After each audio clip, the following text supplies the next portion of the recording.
Hey guys, Thunder E here, and the brand new iPhone 11 Pro Max is finally here. So let's see how it stacks against the Galaxy Note 10 Plus. Let's not waste any time. Let's find out.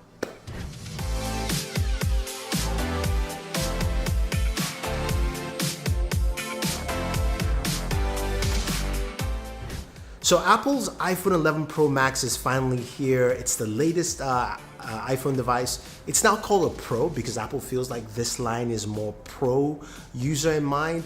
And there's an 11 Pro and the 11 Pro Max. But we're looking at the 11 Pro Max because how does it stack against the Galaxy Note 10 Plus? That of course is the Pro device, and that device we know has a lot of features, but let's look at the 11 Pro Max first.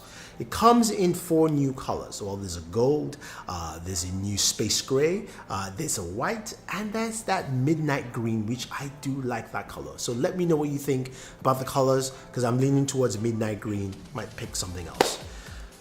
In terms of storage, we're looking at 64 gigabytes. Yes, 256 and then 512. So Apple is still keeping the same scheme, if you will. Its price starts at $1,099 for 64 gigabytes. That doesn't stack up well because the Galaxy Note 10 Plus at $1,099 is basically 256 gigabytes of storage. Well, let's look at the display. The iPhone 11 Pro Max has a 6.5 inch display. It's called a Super Retina XDR display.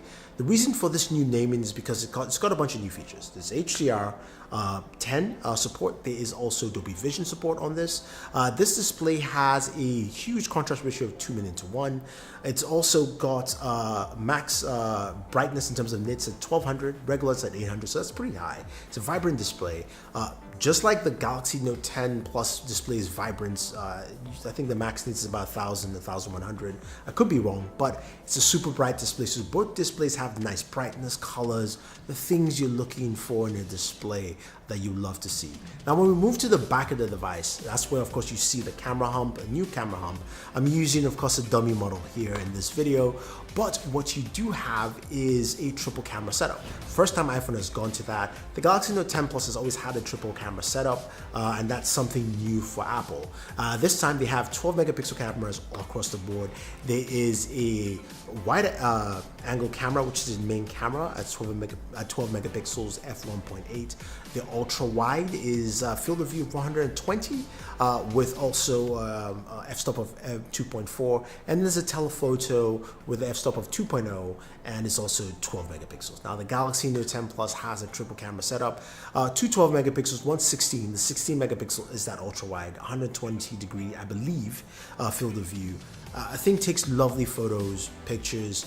I'm going to do, of course, we'll do our camera video, of course, on the iPhone 11 Pro Max to see what it actually brings to the table. Now that we have a newfound camera bump on the iPhone 11 Pro Max, I've got a few cases from my good friends at Spigen that I really like. The first one is a liquid crystal case.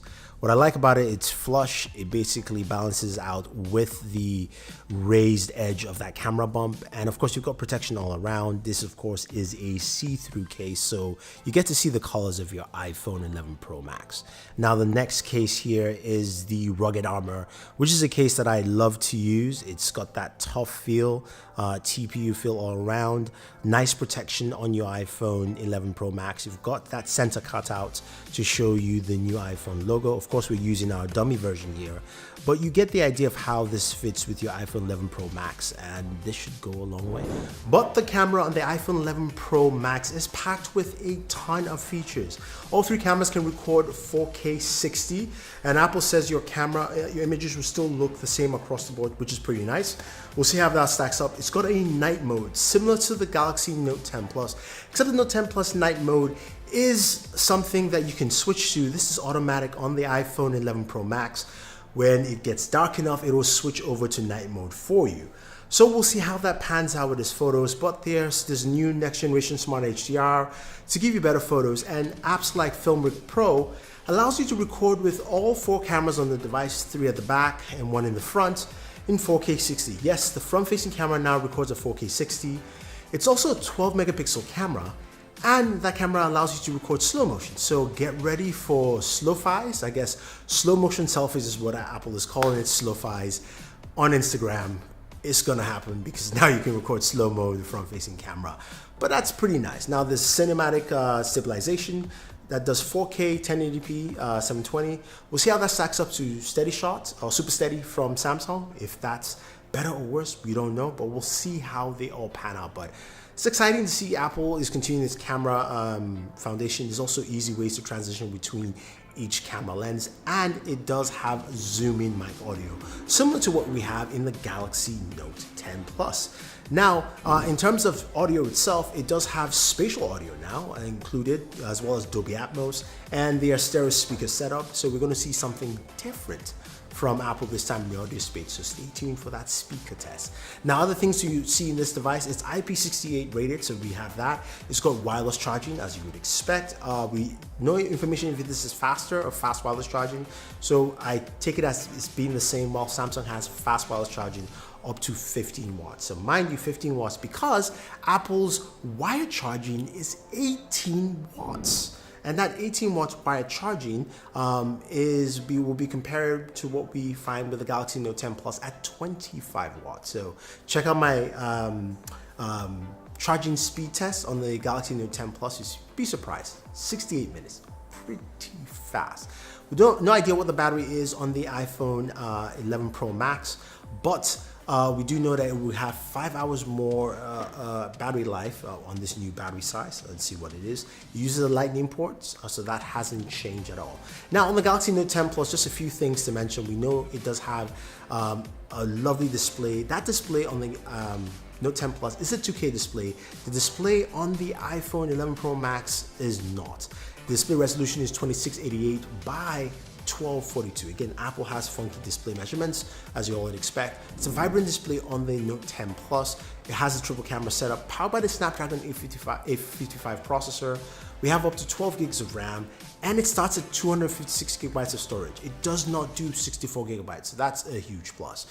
We also do have wireless charging. We have reverse wireless charging, and that wireless charging is fast wireless charging at 15 watts. The charging there is it's a 25 watt charger. You can get a 45 watt on the Galaxy Note 10 Plus, and we have a 4200 milliamp battery. Now, all that being said, the extra feature we do have in the Galaxy Note 10 Plus is the S Pen, and the S Pen has a ton of functionality that we know quite well. We've got the ability to write text, we can draw on our devices.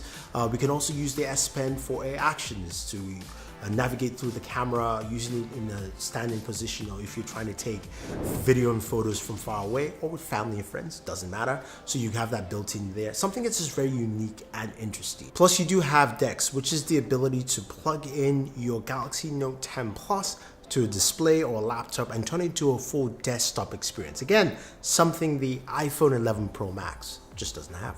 But I want to hear from you guys. What kind of videos would you like to see once I get my hands on the iPhone 11 Pro Max? I'm going to be doing a gaming video. I'll be doing a speaker test for you guys to see. Also, we're doing a charging test as well. I might do a battery drain test. That's something I've never done, but if that's something you guys want to see, I'll try and do that for you as well. I might also do a test between the 18 watt charger and the 15 watt wireless charger on the Galaxy Note 10 Plus. See how both of those two stack up. It's very different, very interesting.